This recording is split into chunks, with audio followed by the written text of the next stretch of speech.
In this tutorial example, we'll use MESA's built-in AI app to use a product's title and description and then compare it against a set of tag values so it can update the new product with the right ones.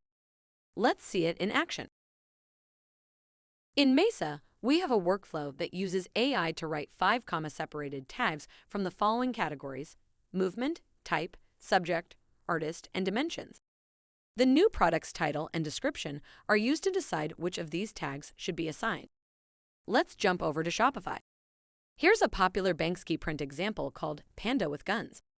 You can see that it doesn't have any tags yet, but the description is rich with good information. At first glance, we see some of the possible tags the AI should identify and tag accordingly. So let's duplicate this product in order to trigger the product created event for our workflow to run.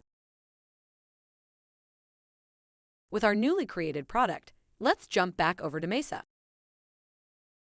On the workflow page, we can scroll up and click the Activity tab and see that our workflow is currently running. We can expand the tasks and see that it's complete. Jumping back to Shopify, we'll simply refresh this product page. Now, let's scroll down to see that the new tags have been added.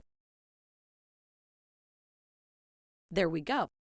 Pretty cool, right? And that's how you work smarter with MESA.